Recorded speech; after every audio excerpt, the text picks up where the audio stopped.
Leaders of global Bharat virtual round table TV9 Bharatvarsh और SAP के special initiative में आप सभी का स्वागत है। नमस्कार, मैं हूं दिनेश गौतम। हमारे साथ आज खास मेहमान जुड़ेंगे। जैसा कि आप जानते हैं, कोरोना पेंडेमिक की वजह से इस समय देश और दुनिया की इकोनॉमी का हाल बुरा चल रहा है, लेकिन यही वक्त भी होता है कुछ नया अपनाने का, जानने का, सीखने का। ये न्यू नॉर्मल की स्थिति बनी है।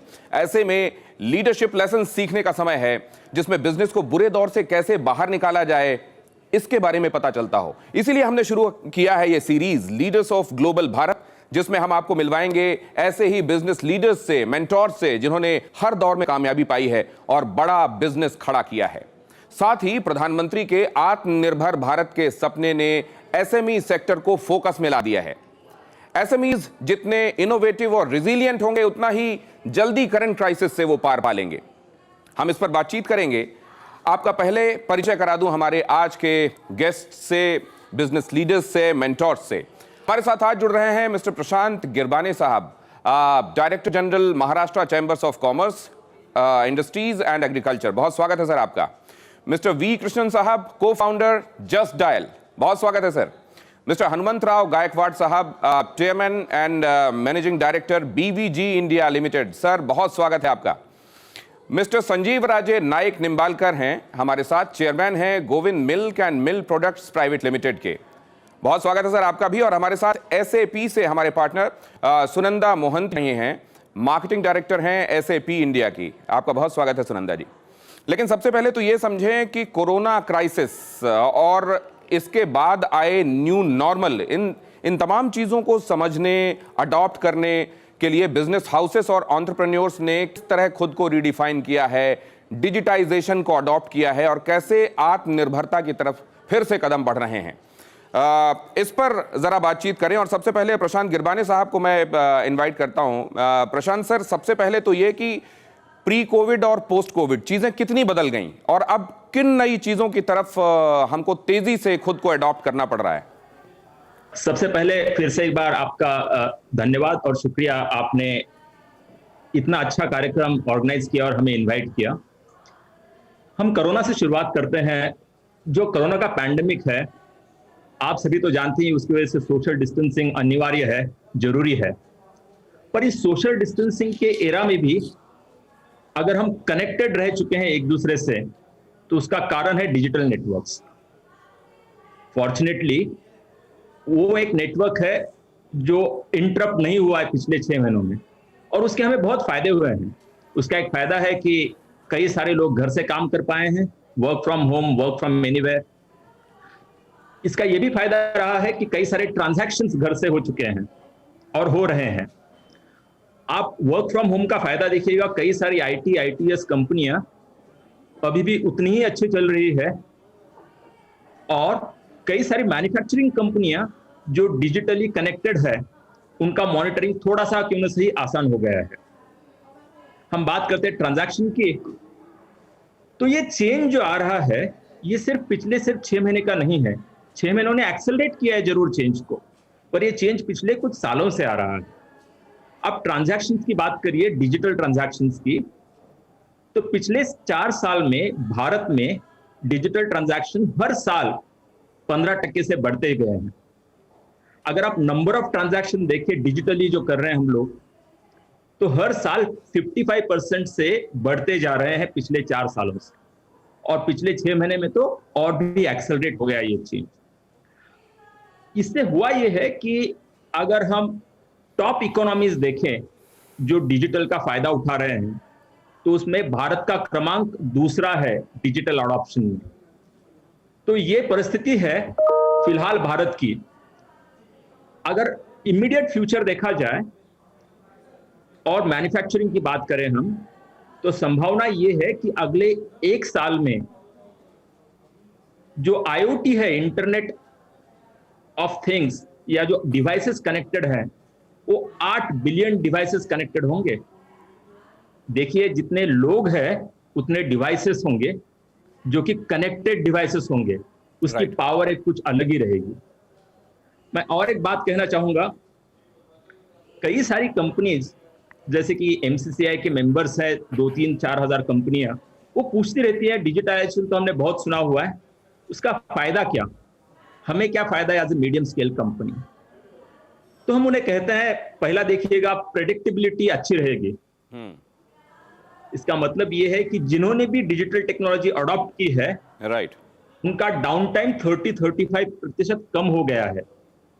दूसरा यह है, प्रोडक्टिविटी बढ़ेगी। जिन्होंने भी डिजिटल टेक्नोलॉजी इंप्लीमेंट किया है, उनका लेबर प्रोडक्टिविटी 15 to 30% बढ़ गया है। उनका थ्रूपुट जो होता है, आउटपुट जो होता है, वो 10 to 30% बढ़ गया है जी, सप्लाई चेन इंप्रूव हो गए हैं, राइट, ज्यादा कस्टमर कनेक्ट कर पाए हैं, राइट, ट्रांजैक्शन करने की कॉस्ट कम हो गई है। और एन चंद्रा साहब जो टाटा ग्रुप के चेयरमैन हैं, उन्होंने अपनी किताब में लिखा है बहुत बढ़िया चीज, कि डिजिटल टेक्नोलॉजी से फॉर्मलाइजेशन आसान होता है, और जैसे कंपनियां फॉर्मल बनती है, उसका कंपनी और एम्प्लॉयर दोनों को अच्छा, एम्प्लॉइज दोनों को अच्छा फायदा होता है। राइट। संक्षिप्त में ये बताया जाए फायदा क्या है, तो सिर्फ दो चीजें हैं जी। एक, रेवेन्यू बढ़ेगा और कॉस्ट कम हो जाएगी। तो ये रहा संक्षिप्त में उसका फायदा ये है। आखिरी एक चीज कहना चाहूंगा मैं, हमारे देश में 6 करोड़ से ज्यादा कंपनियां हैं। 95% से ज्यादा तो सिर्फ एमएसएमईज है। आप आत्मनिर्भर भारत की बात कर रहे थे, तो 45% ऑफ एक्सपोर्ट जो है वो एमएसएमईज की तरफ से होता है। तो अगर भारत को तरक्की करनी है तो जरूरी है कि एमएसएमई ने तरक्की करनी है। बिल्कुल सही। अगर एमएसएमई को तरक्की करनी है तो जरूरी है कि हम डिजिटल और टेक्नोलॉजी अडॉप्ट करना है। 100%। इस बैकड्रॉप में मैं आपको कांग्रेचुलेट करता हूं कि आपने इतना बढ़िया सा कार्यक्रम आयोजित किया है। धन्यवाद सर। और आप कई सारे लघु मध्यम उद्योगों को, उद्यमियों को प्रेरित करते रहते हैं इस कार्यक्रम से। और जिन इंडस्ट्रीज और कंपनीज को आपने बुलाया है, मैं खुद उनका फैन रह चुका हूं और हूं, तो इसलिए I am looking forward to listen to all of them. Thank you. लेकिन आपने जो दो बातें बताई कि मौजूदा दौर की अपरिहार्य आवश्यकता है जिसके बगैर काम नहीं चल सकता, वो है डिजिटाइजेशन। डिजिटाइजेशन से आपने बताया कि न सिर्फ प्रिडिक्टेबिलिटी बढ़ेगी, आप अपने बिजनेस के बारे में ऐन जान रहे होंगे कि आपको क्या करना है, कहां पहुंचना है, और वो आप कर पाएंगे, बल्कि प्रोडक्टिविटी इनहैंस कर पाएंगे। आप कॉस्ट के संदर्भ में आप ये समझ पाएंगे कि ऑप्टिमाइजेशन कैसे करना है, और कनेक्टिविटी आपकी बढ़ेगी। अब सुनंदा जी को मैं इसमें बुलाना चाहूंगा। सुनंदा जी, इन सब बातों को ध्यान में रखते हुए एसएपी ने इन बातों को, जहां जहां पे ये नीड गैप्स हैं, कैसे आइडेंटिफाई किया और कैसे एक इफेक्टिव सॉल्यूशन क्विकली प्रोवाइड किया जा सकता है हमारे एसएमईज को, ताकि तेजी के साथ एसएमईज फिर से पटरी पर दौड़ें, इसके लिए क्या किया आपने? देखिए, फिलहाल हम एक ऐसे स्थिति में हैं जहां पे India is fighting for the position to become the supplier to the world. We have enough and more industries that want to supply globally, but there are something that we lack in. Number one, do we have enough skilled workforce? So what SAP did was we tried to collaborate with MSMEs and we tried to skill their workforce with an endeavor of ours called Code Unnati. That is number one. Secondly, do they have the technology required to compete globally? Then that is why we're trying to give them a solution, an ERP solution that is world class at a price that has never been heard of before. Thirdly, how do they compete globally? Do they have access to the marketplace? Right. That is why we've given them SAP Ariba Discovery for free this entire year. So you go there, you talk about your business, you get quotes, you talk to customers, global customers, and it gives you a platform where you can sell to the global marketplace. So that's how we've tried to bridge that gap that we saw in the technology space. तो इस तरीके से, और ये global Bharat के बारे में जो सुनंदा जी बता रही हैं, और विस्तार से उनसे हम समझेंगे अभी आगे। लेकिन अभी मैं मिस्टर वी कृष्णन साहब को इनवाइट करता हूं। जस्ट डायल, हम आप सब जस्ट डायल से कभी ना कभी हमारा वास्ता पड़ा है, और हमको ये भी महसूस हुआ है कि कितनी सहूलियत हुई जस्ट डायल के हमारे आपके बीच में आने से। हम जिन चीज़ों के बारे में न जाने कहाँ कहाँ खोजा करते थे, हमको एक बार में उससे जुड़े हुए सारे ऑप्शंस पता चल जाते हैं। जस्ट डायल रेवोल्यूशनरी रहा है, और आगे किस तरीके के रेवोल्यूशन के बारे में वो देख रहे हैं, और ये रेवोल्यूशंस अगर आएंगे तो उसके वेक्टर्स क्या होंगे, उनसे जानने की कोशिश करते हैं। कृष्णन साहब, क्या सिनेरियो अब है, और अब इसमें अगर किसी को प्रॉस्पर करना है, किसी को ग्रो करना है, तो क्या शर्तें जरूरी होंगी? पहली बात, thank you for having me over in this particular programme. It's an exceptional initiative. इसमें बहुत बातें सामने आएंगी और कई सारे जो दिग्गज हैं हमारे इंडस्ट्री के, वो इसके बारे में अपनी टिप्पणी देंगे, तो सबके लिए अच्छा होगा। मैं अपनी तरफ से कुछ बातें कहना चाहूंगा। सबसे पहले, ये जो वक्त बीता है, पिछले 7 महीने का वक्त है या 6-7 महीने का जो वक्त है, it has been really really tough for everybody. People have really gone through tough time. लोगों की नौकरियां गई हैं, जो जिस एसएमईज की हम बात कर रहे हैं उनकी दुकानें बंद हुई हैं, तो नुकसान बहुत ज्यादा हुआ है लोगों का। इसकी भरपाई होना बहुत मुश्किल बात है। Having said that, ये अक्सर ये कहा करते हैं कि भाई जब when the tough times come, innovations happen. You need to rediscover yourself. You need to reinvent yourself. That's when you change, and you're prepared for these kind of times better in future. हम जो just dial की तरफ से जो हम जो दो काम कर रहे हैं, मैं इसको हाईलाइट करना चाहूंगा। ये दो बातों को एड्रेस करते हुए जो आज के चैलेंजेस हैं, जिसको हमें बहुत सीरियसली पहले ही एड्रेस करना चाहिए था, लेकिन आज इसका एड्रेस हम ऑलरेडी कर रहे हैं। दो बातें बता देता हूं आपको। एक तो जस्ट डायल में we have about 3 crore SME database with us. India में अगर किसी के पास इतना डेटाबेस है एसएमईज का, वो सबसे ज्यादा जस्ट डायल के पास है। हमने पिछले 20 साल से इस डेटाबेस को बनाया है धीरे धीरे करके। We have well qualified database of people, जिनके सारे उनके डिटेल्स हैं, उनके फोटोग्राफ्स हैं, उनके एटसेट्रा वीडियो शीडियो जो भी डाला हुआ है। सबसे बड़ा चैलेंज जो आज आ रहा है, जो डिजिटाइजेशन की बात कर रहे हैं, जैसे प्रशांत जी ने भी कहा है एंड सुनंदा ने भी कहा है कि वी आर इंटरनेट पेनिट्रेशन की कोई कमी नहीं है हमारे कंट्री में, लेकिन एसएमईज का जो वेबसाइट्स और डिजिटाइजेशन बहुत कम है। ये परसेंटेज अगर नहीं बढ़ेगा तो वो प्लेटफॉर्म में नहीं आएंगे, तो फिर वो अपने ट्रांजैक्शंस नहीं कर पाएंगे ऐसे सिनेरियो में। ऐसे सिनेरियो में जहां आपकी दुकानें बंद हैं, आपकी बड़ी बड़ी जो ई कॉमर्स साइट्स को जो फायदा हो रहा है, मेरे को बताया जाता है कि it's back to the same pre covid levels पे बिजनेस चालू हो गया। इस तरह की बातें बहुत सुनने को आता है, लेकिन वो तो कर रहे हैं। किसका मार्केट जा रहा है? ये मार्केट हमारे जो रेगुलर जो एसएमईज हैं, पॉप एंड मॉम स्टोर्स हैं, हर कोने में दुकानें, उनका बिजनेस जा रहा है उनके पास। राइट। नुकसान बहुत ज्यादा हो रहा है। उनका जो बिजनेस का जो परसेंटेज बढ़ा है, उससे कोई डिफाइन नहीं होता है कि इकोनॉमी अच्छा कर रहा है। इकोनॉमी आज भी उसी स्टेज में है, बिकॉज जब तक आपके जो एसएमईज को फायदा ना हो, वो मॉल्स में जो दुकानें उनको फायदा ना हो, तब तक नहीं होगा। What we are trying to do is that जितने भी एसएमईज हैं, हम सबका वेबसाइट बना रहे हैं अभी। We are getting them to a internet platform, जैसे e-commerce वेबसाइट बनेगा एक काम with kind of a proper transactional website होगा, इसमें पेमेंट गेटवे सिस्टम होगा, उसमें एक सिंपल सा वेबसाइट होगा, जैसे आपके फेसबुक या इंस्टा में आप फोटोग्राफ डाल के निकाल देते हैं, वैसा एक इजी टू यूज वेबसाइट होगा। बिकॉज हमें पता है कि लोगों को इस्तेमाल करने में भी काफी चैलेंजेस आते हैं। तो very easy to use kind of a website at a throw away price. ऐसा प्राइस मतलब समझिए कि भाई 15,000 रुपए में आपका वेबसाइट बन जाएगा, ट्रांजैक्शनल वेबसाइट। हम दो चीजें चाहते हैं उनसे। जो आपके एग्जिस्टिंग कस्टमर है उसको खोना नहीं है आपने।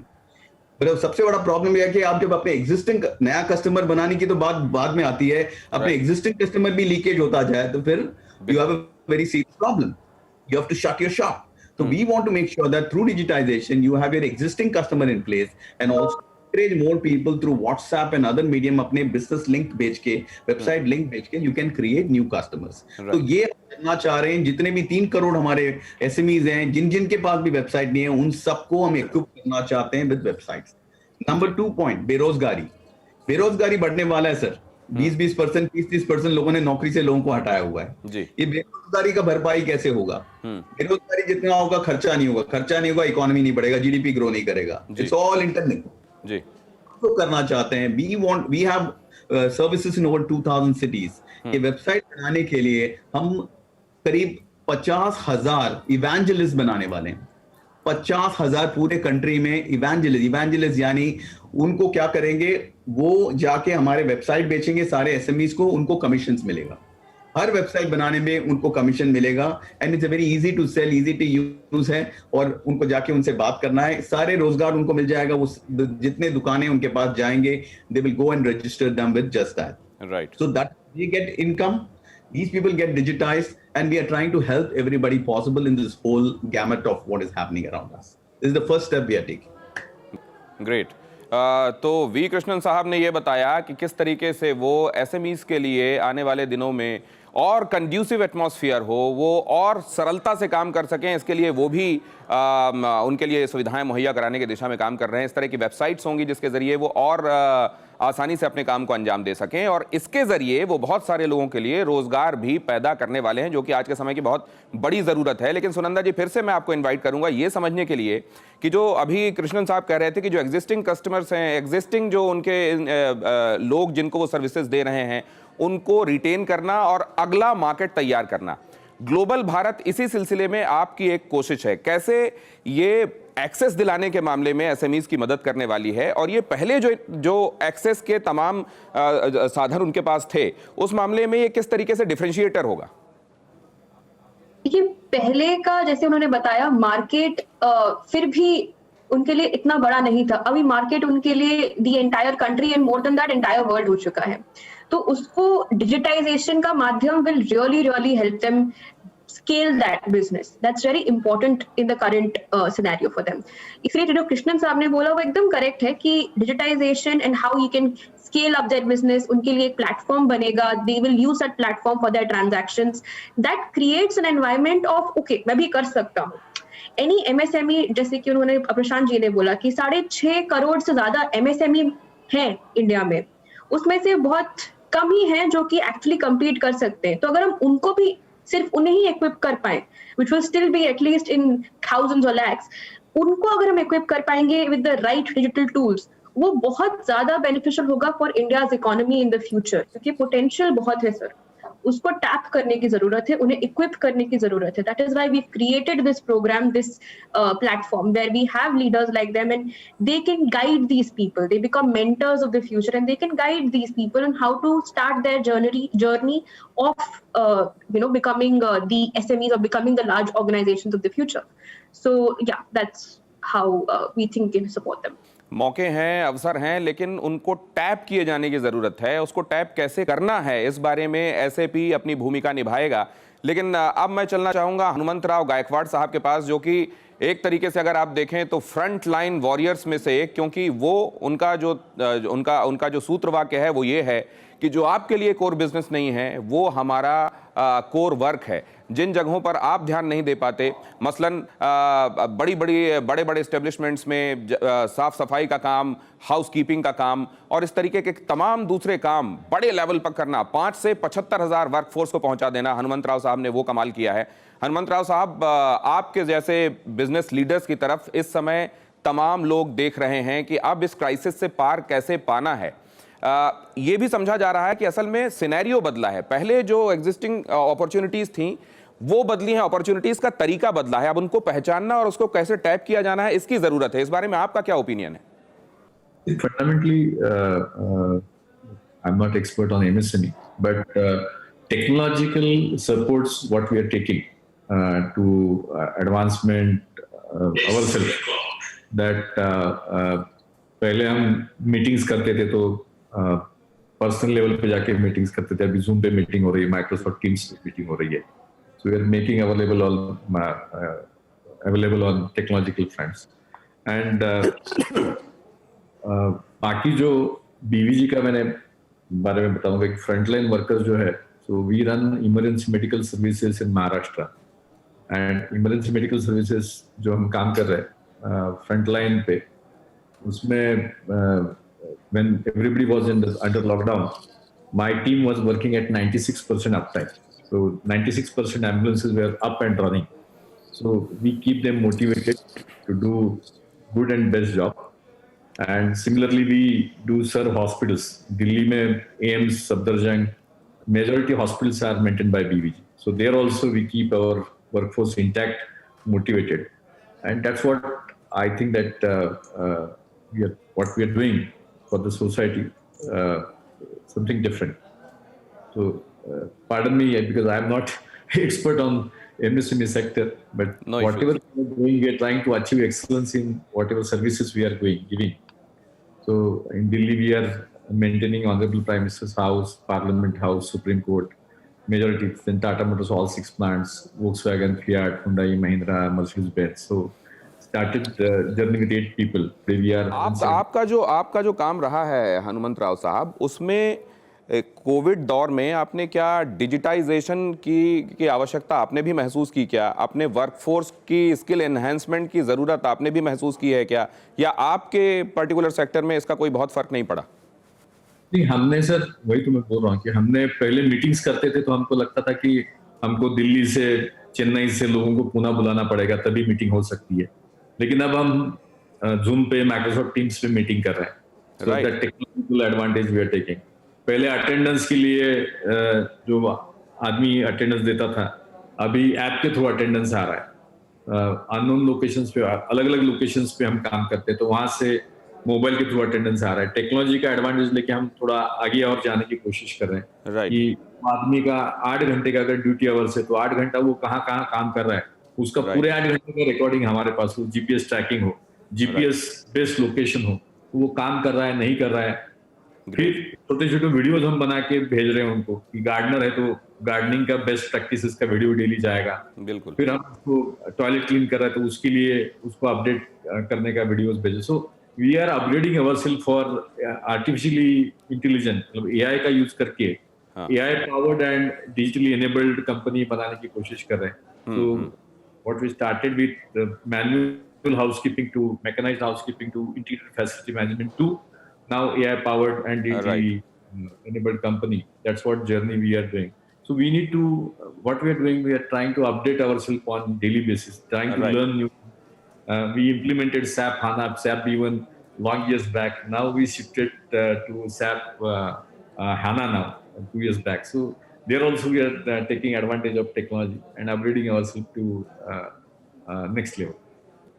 लेकिन डिजिटाइजेशन को पॉसिबल बनाने के लिए सुनंदा जी, ये सवाल मेरा आपसे है, अब जैसे जहाँ पे एसएमईज ज़्यादातर वो काम कर रहे हैं, जाहिर है वो स्पेशल इकोनॉमिक जोन जो उनके लिए बनाए गए, वहाँ पर जाकर उनको सुविधाएं मुहैया कराई गई. डिजिटाइजेशन के लिए उनको जो बैक एंड सपोर्ट जिस तरीके का मिलना चाहिए, जो इंफ्रास्ट्रक्चर मिलना चाहिए, उस हिसाब से आप अभी क्या सिनेरियो देख रहे हैं इंडिया में? देखिए, बैक एंड सपोर्ट देने के लिए हमने काफी सारे गवर्नमेंट्स के साथ, स्टेट गवर्नमेंट्स के साथ टाई अप करना शुरू कर दिया है. We are in talks with Maharashtra state government, with Telangana state government, with Assam state government. We are also in talks with various industry organisations such as CII to sort of take these to their member organization, to take these to the MSMEs in those states through the government itself, so that they can take maximum advantage of this platform as possible. एक होता है कि ठीक है, हम उनको mentorship देते हैं, गाइडेंस देते हैं, but tools are also equally और perhaps in some cases more important, where we equip them with the right tools, give them access to the global marketplace. वरना वो कहाँ बेचेंगे? So then we take them to SAP Ariba Discovery. We tell them कि अच्छा ठीक है, आपके workforce skilled नहीं है. काफी सारे जो एंजल इन्वेस्टर्स होते हैं, पीईज होते हैं, वो कंपनी को बहुत ज्यादा स्टडी करने के बाद उन्हें फंड करने के बारे में सोचते हैं. वहाँ पे वो ये भी देखते हैं कि आपकी जो वर्कफोर्स है वो कितनी स्किल्ड है, क्या वो केपेबल है उस इन्वेस्टमेंट का रिजल्ट देने की या नहीं. तो इसीलिए हम उनके वर्कफोर्स को स्किल करने के लिए कोड उन्नति नाम का एक इनिशिएटिव चलाते हैं. उसके अलावा हाँ, उनके पास एक basic enterprise resource planning structure होना चाहिए, जिसके लिए हम उन्हें SAP B1 स्टार्टअप पैक भी प्रोवाइड कर रहे हैं at a very very reasonable cost with a partner of us. So all of these tools, along with the mentorship and the guidance and leadership that they're getting from the leaders that we have here, Mr. Krishnan, Mr. Gaikwad Saab and Sanjeev sir, ये critical है उस ecosystem को digitisation के through आगे लेके जाने के लिए. राइट. संजीव राजे नाइक निम्बालकर साहब हमारे साथ जुड़े हुए हैं. निम्बालकर साहब राजाओं वाली लेगेसी साथ में रखने के साथ नए भारत के निर्माण में जुटे हुए हैं और इस हिसाब से आपका काम बहुत प्रशंसनीय है सर. अब समझना मुझे ये है कि अभी पोस्ट कोविड चैलेंजेस को अडॉप्ट करने के हिसाब से, क्योंकि इंडिया में हमेशा ये रहा कि एक रिलक्टेंस देखने को मिली जब भी कोई नई चीज़ इंट्रोड्यूस की जाती रही, चाहे वो कंप्यूटर आने का मसला हो, लोग विरोध में खड़े हो गए कि इससे तो रोज़गार चले जाएंगे. डिजिटाइजेशन, जब हम डिजिटल इकोनॉमी की तरफ बढ़ना शुरू किया हमने, तो बहुत सारा विरोध देखने को मिला. हम खास तरीके के ढर्रे के आदी हो जाते हैं, कन्वेंशन के आदी हो जाते हैं. क्या आपको लगता है कि ये जो कोरोना है, इसने उस ढर्रे को, कन्वेंशन को सही समय में तोड़ने के लिए एक अपॉर्चुनिटी भी इंडिया के सामने मुहैया कराई है? First of all, thank you for calling on this common platform. Yes, now I am in milk industry. So we collect milk, process it, and send the milk products to the cities. Now, milk is a traditional business, and when we were selling our milk products, we usually targeted general trade and later on modern trade, but we never much thought about digital trade. And because of Corona, this pandemic, we have been forced to depend on digital trade, and we have found that it is much more lucrative than both these trade. But when you have to be ready enough, you should have the micro level logistics, and you have to be ready enough yourself to see that through digital trade you can send your product directly to the customer. Of course, there are other companies like Amazon, Flipkart with whom we are working with. But then you have your own website, and if you have your own website, if you get the orders, how to then market it, maybe geographically, because it's a milk product, it has very low shelf life. So geographically, we have some restrictions. But there are other products like ghee, where there are no restrictions. We can market it, we can send it to any region. Now that micro level logistics is required, and how to do it pan-India. That is what the challenge is in front of us. Because we had never thought about digital marketing. This has forced us to go into digital marketing. As Mr. Gaikwad also said about the meetings. We went to Mumbai or Pune. Now you can have meeting or webinars or Zoom or etc. And where you are saving on time, only thing is you will have to be very honest with your commitments and very honest with your products. Then this will definitely work. And it will definitely save a lot of time, lot of workforce, and it will create in a different way different jobs, because micro level logistics is also going to require a lot of manpower. Right. After all, if you even take the order digitally, you have to give it physically. You have to go to the home delivery. Is going to be a new trade altogether. And this is what actually Corona has, in fact, it has made us, you had to do it. There was no other way. So we have been forced to go into this, and our experience is quite good about. So definitely we'd like to go ahead with digital marketing. तो generally हमारे जैसी जो society है sir, जिसमें तो ये हमेशा कहा जाता है कि हम लोग जब एग्ज़ाम करीब आ जाता है, टेस्ट एडमिट कार्ड्स मिल जाते हैं, हम लोग पढ़ाई करना शुरू कर देते हैं, करते हैं। लास्ट जब डेट होती है तब हम अमूमन जाके अपना काम करना शुरू करते हैं। तो जब तक हमारे पास ऑप्शंस होते हैं हम जनरली बचते हैं। जब इनेविटेबल हो जाता है तभी वो काम करने के लिए हम आगे जाते हैं। मैं प्रशांत गिरबाने साहब के पास एक बार फिर से जाऊँगा। प्रशांत सर, ये जो गवर्नमेंट ने जो कोशिश की है 20,000 करोड़ देने के हिसाब से, सहूलियतें देने के हिसाब से, उसको आप कितना काफ़ी मानते हैं? और क्या जो अनाउंसमेंट हुए हैं डाउन द लाइन उसका इम्प्लीमेंटेशन भी वैसा दिख जाएगा, या अनाउंस होते समय जो चीज़ें परसीव की जाती हैं और ग्राउंड में जब जाती हैं चीज़ों में बहुत तब्दीली आ जाती है? जरूर।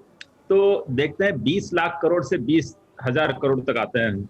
जब 20 लाख करोड़ की घोषणा हुई थी तब उसमें कई सारी अच्छी स्कीम्स थी, स्पेशली जो आरबीआई ने लिक्विडिटी मुहैया कराई है, तरलता मुहैया कराई है, वो बहुत अच्छी रही है, उसका बहुत फायदा हुआ। सरकार ने भी जो क्रेडिट गारंटी स्कीम लगाई है, स्पेशली लघु मध्यम उद्योगों के लिए 3 लाख कोटी रुपए की, वो भी बहुत अच्छी रही है। पर ये संकट ही इतना बड़ा है कि वो काफी नहीं है। तो इसलिए पिछले हफ्ते जब वित्त मंत्री महोदया ने फिर से एक बार एक फिस्कल इंसेंटिव की घोषणा कर दी है, मेरे ख्याल से वो भी अच्छा है। पर फिर से एक बार मैं कहूंगा कि वो भी काफी नहीं है, क्योंकि अगर हम देख रहे हैं कि स्वतंत्र भारत के इतिहास में पहली बार हम सबसे बड़ा जीडीपी का कॉन्ट्रैक्शन देखेंगे इस साल, कम से कम 9.5-10%, जो कि 1979 में 5.2% कॉन्ट्रैक्शन था, उससे भी ज्यादा कॉन्ट्रैक्शन है। तो जरूरी है कि ज्यादा से ज्यादा फिस्कल इंसेंटिव दिए जाए, फिस्कल इंटरवेंशन किए जाए। उदाहरण के तौर पे देखिएगा, जो ग्रामीण क्षेत्र में मनरेगा हुआ वो काफी अच्छा हुआ, पर आप देखते हैं कि जॉब्स लॉसेस जो हुए हैं, सीएमआई के अनुसार अब तक 1.65 करोड़ जॉब लॉसेस हुए हैं अप्रैल से अब तक देखा जाए तो। उसमें से ज्यादातर जॉब लॉसेस जो शहरों में हुए हैं, सैलरीड जॉब्स के लोअर एंड के, वो रिपेयर नहीं हो पाए हैं अभी। अगर उन्हें रिपेयर करना है तो मनरेगा जैसी ही शहरों के लिए एक व्यवस्था होनी जरूरी है, जिससे कुछ पायाभूत सुविधाएं भी बन जाए और जिससे कुछ पैसे रोजगारों के हाथ में भी लग जाए। इस वक्त पे इंफ्रास्ट्रक्चर पे इन्वेस्टमेंट करना, ये तो बहुत लोग जानते हैं, बहुत बार कहा जाता है, वो काफी जरूरी है। बात ये हुई है कि ये सप्लाई साइड शॉक की वजह से एग्रीगेट डिमांड कम हो चुका है। वेरी फॉर्चुनेटली कुछ हाई फ्रीक्वेंसी इंडिकेटर्स सितंबर मंथ में अच्छे दिख रहे हैं। जैसे आप देखिएगा जीएसटी सितंबर मंथ में as compare to last year का सितंबर मंथ 4-5% बढ़ गया है। रेलवे फ्राइट 7-8%, 10% बढ़ गया है। Private vehicle sales, PV sales बढ़ गए हैं। तो अगर इस मामले में देखा जाए तो कुछ इंडिकेटर्स अच्छा कर रहे हैं, पर कई सारी सेक्टर्स जैसे आप सभी जानते हैं, हॉस्पिटैलिटी सेक्टर हो, रेस्टोरेंट हो, एविएशन सेक्टर हो, जिसमें कनेक्ट जरूरी है, जिसमें लोग साथ में मिलजुलते साथ में रहते हुए ट्रैवल करना या कुछ कार्यक्रम करना जरूरी है, उसमें अभी भी इम्पैक्ट बढ़ा है। तो सारांश में ये है कि जितना किया वो काफी अच्छा किया है और भी जरूरी है। ये एक बहुत अहम बात आप कह रहे हैं सर कि कुछ एक सेक्टर्स ऐसे हैं जिसमें लोगों का फिजिकल प्रेजेंस वहां पहुंचना बिजनेस के लिए, प्रॉस्पर करने के लिए वो ज़रूरी है। अब इस बारे में ज़रा सुनंदा जी से मैं बात करना चाहता हूं। सुनंदा जी, अक्रॉस द बोर्ड क्या सॉल्यूशंस प्रोवाइड कराए जा सकते हैं? कोई एक ऐसी टेक्नोलॉजी है, उसके कुछ एक नुआंसेस ऐसे हैं क्या कि सबको उससे फ़ायदा होगा, या कुछ एक सेक्टर्स के बारे में वाकई हम लाचार हैं और उसमें कुछ विशेष नहीं किया जा सकता? See, sectors जैसे कि hospitality है, they will evolve. Just like retail is going to evolve from brick and mortar to primarily moving to a digital platform. पहले retail used to be completely 90 to 80% dependent upon the stores. Now they are moving to a e-commerce platform to run their business. वहाँ से revenue बढ़ जाएगा, contribution of their business, and brick and mortar store से कम होते जाएगा। वैसे ही hospitality will change. We will see less hotels that have 5 stars maybe, and we will probably look at more Airbnb kind of a thing where you have less services, जहाँ पे contactless आप दे सकते हैं लोगों को अपना hospitality sector में। So the sectors will evolve, and hence the medium with which they reach their audience, their market will change. And as the sector decides what it wants to do and how it wants to evolve, technology will always be there to support it. We are a channel, a medium. We can evolve as the sector needs us to evolve. V Krishna साहब, this is for you. अब इसमें हम ये भी समझना चाहते हैं कि भारत के प्रधानमंत्री ने आत्मनिर्भरता के लिए जब आह्वान किया तो ऐसा लगा कि ये बहुत माकूल वक्त है। जिस तरीके की थ्रेट हमको दिखाई दे रही है उन कंट्रीज़ की तरफ से जिन पे बहुत ज़्यादा निर्भर हो गए थे तमाम देश सप्लाई चेन के हिसाब से, तो एक बड़ा रिलीफ देने वाला जो सिनेरियो है वो ये है कि ट्रेड डेफिसिट पहले के मुकाबले, पिछले साल के मुकाबले हमने आधा करने में कामयाबी पाई है। अब हमारे एक्सपोर्ट्स ज़्यादा हैं, इंपोर्ट्स कम हैं। आने वाले दिनों में आप इसको, ये सिनेरियो कैसा देखते हैं? क्या यूं ही आगे हम बढ़ते जाएंगे, या फॉर द टाइम बीइंग ये हम सिनेरियो देख रहे हैं, इसको हम सस्टेन नहीं कर सकते? पहली बात, मैं अपने प्रधानमंत्री जी को बहुत इज्जत करता हूं, and he is a great leader, and India is fortunate that we have a leader like him who is a selfless leader. वो बात अपनी जगह पे है, लीडरशिप बहुत अच्छी बात है, लेकिन क्या हो गया, डाउन द लाइन जो पिरामिड है वहां पे सब कुछ वैसे ही है, बदलाव नहीं आ रहा है। अगर हमें एक्सपोर्ट ओरिएंटेड कंट्री बनना है, जैसे हम चाइना की बात करते हैं, चाइना ने क्या किया वो नहीं कर रहे हैं हम लोग। सिर्फ बोलने से नहीं होने वाला है। पहले जमीन क्या सस्ती है यहाँ पे, मैं मैन्युफैक्चरिंग करना चाहता हूँ, आप क्या मुझे जमीन सस्ती देंगे? चाइना में वहां पे सस्ती जमीन दे दिया, इस हद तक कि फ्री जमीन दे दिया। तो इस तरीके जमीनें अगर सस्ती नहीं होगी, आपको इंफ्रास्ट्रक्चर हर तरह का काम नहीं करेगा, सड़कें वहां तक नहीं पहुंचेंगी, आपकी वो सारी सुविधाएं नहीं होंगी, तो आप बताइए कहां से हम मैन्युफैक्चरिंग करेंगे? वो अगर होगा तो मैं नेचुरली अपना इन्वेस्टमेंट डालूंगा स्किलिंग द पीपल। जैसे सुनंदा जी कह रही थी, हमारे यहाँ सबसे ज्यादा कमी क्या है? स्किल्ड वर्कर्स नहीं है। मैं स्किलिंग में तभी इन्वेस्ट करूंगा जब मैं कोई चीज मैन्युफैक्चर करने के लिए मेरे पास कॉस्ट एफिशिएंसी हो। मैं तभी सस्ता माल बना पाऊंगा जो वर्ल्ड में मैं सप्लाई कर पाऊंगा, चाइनीज प्राइस के साथ मैं कंपीट कर पाऊंगा। वो गैप बहुत बड़ा है, कई सालों से चलता रहा, आगे भी चलता रहेगा। अगर इन सब जगहों पे ये काम नहीं किया गया, जमीन पे काम करना पड़ेगा, इंफ्रास्ट्रक्चर पे काम करना पड़ेगा, हमें और 10 साल लगेगा चाइना के आसपास पहुंचने में। हाँ, धीरे धीरे उस कदम रख सकते हैं। दूसरी एक और बात करना चाहूंगा, क्योंकि आज का प्रोग्राम ज्यादा एमएसएमई की बात हो रही है। सरकार ने कुछ एमएसएमई लोन सैंक्शन किया था सरकार ने, और तकरीबन 2 करोड़ रुपए तक का एमएसएमई को लोन दिया जाएगा। वो स्टार्टअप हो, कोई एमएसएमई हो, हर एक को 2 करोड़ तक का लिया जाएगा, विदाउट कोलैटरल लोन दिया जाएगा। मैं खुद with all my humility I am saying other than just dial I am angel investor. मैं मेंटोरिंग करता हूं बड़े सारे कंपनी को, मैं इन्वेस्ट करता हूं बड़े सारे कंपनियों में, स्पेशली यंग एंटरप्रेन्योर्स में मैं काफी अपना वक्त लगाता हूं because I am one of those patriotic guy जो इंडिया के बाहर नहीं जाऊंगा, जो है इंडिया में करके दिखाना है। यही हम भी करते हैं। I want to return it back that way, that mentor young entrepreneurship. सबसे बड़ी चैलेंज क्या है? कोई अगर स्टार्टअप करना चाहे या चाहे आइडिया है, दिमाग है, हमारे कंट्री में दिमाग की कोई कमी नहीं है। हर फील्ड में हमारे यहाँ दिमाग है। क्रिकेट है तो टैलेंट गांव-गांव में, सिंगर है तो गांव-गांव में, सिर्फ उनको नर्चर करने वाले नहीं है। वैसे ही एंटरप्रेन्योरशिप को भी हमें नर्चर करने वाले लोग चाहिए, जो हम जैसे एंटरप्रेन्योर को ये कदम लेना है और सरकार को भी साथ देना है। अब हमने तो इन्वेस्ट कर दिया। जब एडिशनल फंड के लिए हमने जब एमएसएमई लोन के लिए अप्लाई किया था पब्लिक सेक्टर बैंक में, पहले राउंड में तो उन्होंने ओके बोला, बाद में कुछ ऐसे ऐसे सवालें पूछ के, ऐसे ऐसे बातें करके हमें ज्ञान देने लग गए। उसके बाद बात खिंचता हुआ नजर आया। हमने कहा छोड़ दो, वक्त बर्बाद नहीं करना है, हमें आगे बढ़ना है। और मैंने जबकि कहा था, मेरे जैसा आदमी ने कहा पर्सनल गारंटी देगा, तब भी उन्होंने बातों को बहुत घुमाया। तो मैंने कहा अगर ये हाल हमारे साथ हो रहा है तो बाकी एमएसएमई के साथ क्या होने वाला है? पैसे के बगैर सर आप में एम्प्लॉय नहीं कर पाओगे। मैं अगर 2 करोड़ रुपए या 1.5 करोड़ रुपए या 1 करोड़ रुपए या 50 लाख, कोई भी एक अमाउंट हो, मैं अगर दूंगा, मेरे हाथ में अगर पैसा है तो मैं 4 लोगों को नौकरी दूंगा। अगर हम 3 करोड़ एमएसएमई की बात कर रहे हैं, हम ऐसे लोगों को ये सुविधाएं देंगे, वो 3 करोड़ लोग अगर 2-2 लोगों को भी एम्प्लॉय कर लेंगे, 6 करोड़ जॉब जनरेट हो जाएगा सर। सही बात। तो ये क्यों नहीं होता है? ये वहीं अटक क्यों जाता है? हमारे कंट्री में लोग यहाँ पे लूट मार करके लंदन चले जाते हैं। वो 11,000 करोड़ किसी का है, किसी का 9,000 करोड़ उसी पब्लिक सेक्टर बैंक से लिया है। उतना ही टोटल करके 20,000 करोड़ बांट दीजिए यहाँ एसएमईज को, देखिए क्या कमाल होगा। बहुत कमाल की बात है सर। ये कदम अगर नहीं लिए जाएंगे, देखिए हमारे कंट्री में हम जार्गन्स बात करेंगे, इमोशन बात करेंगे, सेंटिमेंट्स बात करेंगे, यही सब चीजें चलता रहेगा, करने वाला कोई नहीं होगा, तो ये होने नहीं वाला। तो I am very hopeful, very hopeful. उम्मीद है, लेकिन जब तक नीचे लेवल पे होगा नहीं, we can't see improvement sir. हम चाइना नहीं बन सकते हैं अगले 10 साल तक, मुझे नहीं दिख रहा है जब तक वो कदम ना लिया जाए। 100% सर। और ये सिर्फ आपने नहीं, हमारे इस वेबिनार के दौरान कई सारे एक्सपर्ट्स ने ये बात कही है कि चाइना हमारे सामने एक थ्रेट है, लेकिन अगर हमको चाइना को सरपास करना है तो हमको कैपेबिलिटीज़, और कम से कम 20-30 साल पीछे हम लोग अभी खड़े हुए हैं, तो हमको उस स्पीड से आगे बढ़ना पड़ेगा। ये जो बातें आप कह रहे हैं सर, का पॉइंट ऐड करूंगा। वो बोलते हैं कि व्हील ऑफ फॉर्च्यून करके एक होता है, जो हर कंट्री की तरफ, हर कॉन्टिनेंट की तरफ जाता है, मौका देता है हर एक को।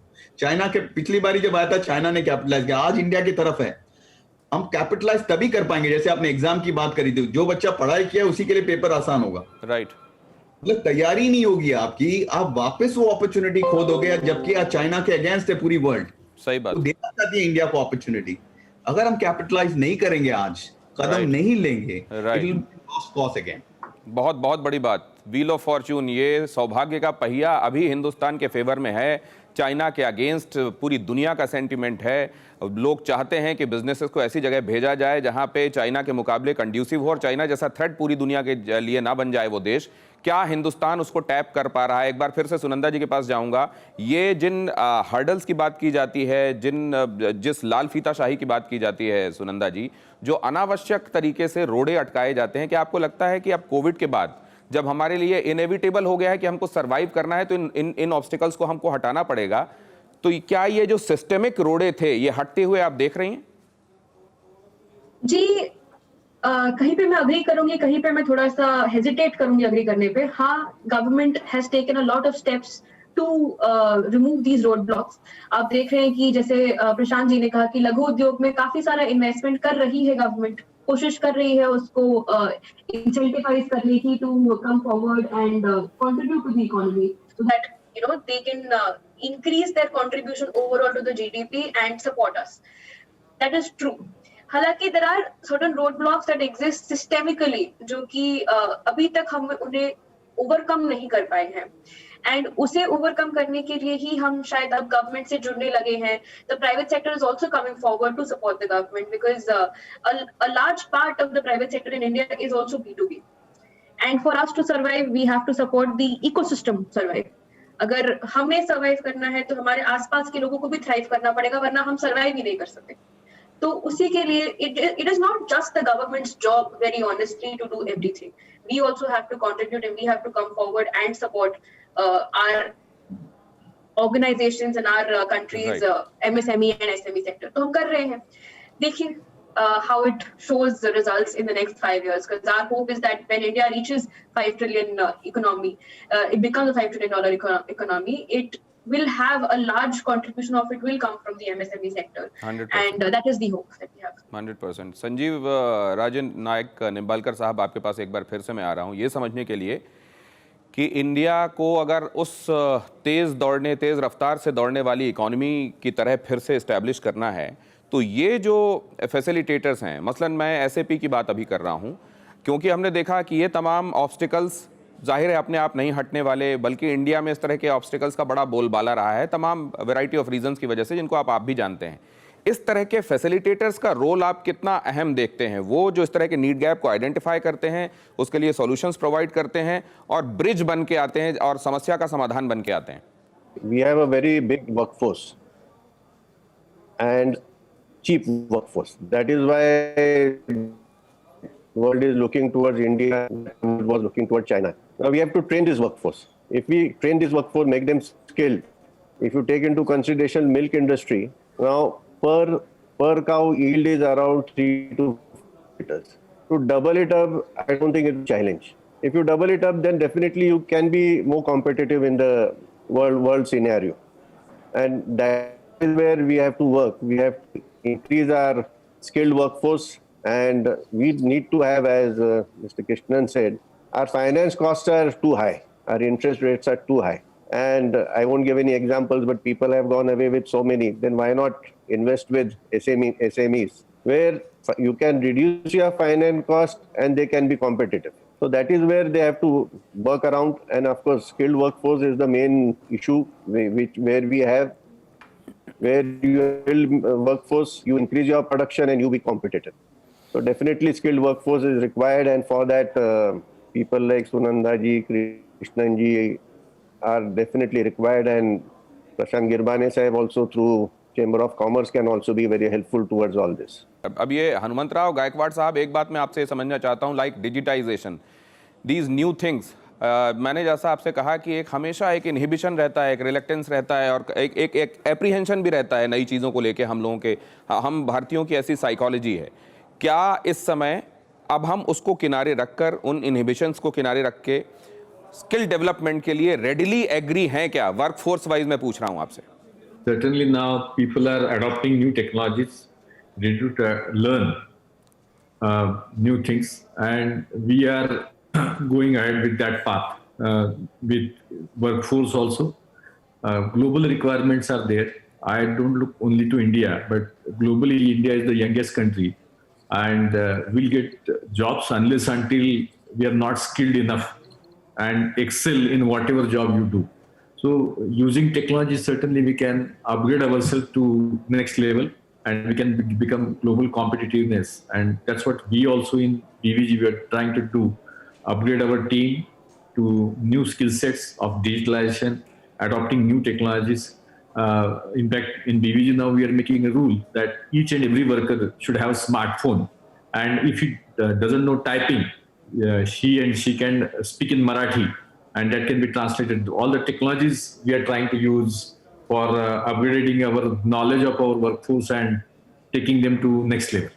So that's what we are also adopting new techniques and technologies to train our people and to take them to next level. Great insight sir, आप लोगों ने बहुत कमाल की जानकारियां दी हैं, बहुत यूज़फुल इंसाइट्स दी हैं, और मुझे पूरा यकीन है कि वो तमाम लोग जो खुद को उद्यमी के तौर पर देखते हैं लेकिन मौजूदा दौर में जोखिमों से घबरा रहे हैं, आने वाले दिनों को लेके सशंकित हैं, उनको निश्चित रूप से इससे बहुत ज़्यादा वैल्यूएबल टिप्स मिलने वाले हैं. क्या किया जाना चाहिए, कैसे किया जाना चाहिए, इसका एक रोड मैप मिलने वाला है. बहुत धन्यवाद आप सबका वक्त निकालने के लिए और हमारे साथ इस चर्चा में जुड़ने के लिए. तो आपने देखा कि ये असल में निर्भर करता है उस इंडिविजुअल पर कि वो दुश्वारियों को किस तरीके से देखता है. क्या वो मुश्किलों को, मुसीबतों को देखकर परेशान होकर बैठ जाता है, या उन्हीं चैलेंजेस को सामने देखकर उनसे पार पाके अपने आप को विक्टोरियस ट्रायम्फेंट घोषित करता है. इंडस्ट्री लीडर्स ये बताते हैं कि ये जो दौर है ये आपके लिए एक तरीके से सौभाग्य का पहिया है जो आपकी तरफ घूम रहा है. क्या आप इसका फ़ायदा उठाने के लिए तैयार हैं? और निश्चित रूप से वो जो इस समय जहां जहां पे खाइयां हैं उन खाइयों को पाटने के लिए, लोगों के बिजनेसेस को आसान बनाने के लिए, मसलन SAP जिसका हम जिक्र कर रहे हैं, ये लोग जो काम कर रहे हैं निश्चित रूप से बहुत कमाल का काम है और इनको इनके काम के लिए शुभकामनाएं दी जानी चाहिए। बहुत धन्यवाद हमारे साथ इस वेबिनार में जुड़े रहने के लिए। Leaders of global Bharat virtual round table, TV9 Bharatvarsh और SAP के स्पेशल इनिशिएटिव के आज के वेबिनार में इतना ही। नमस्कार।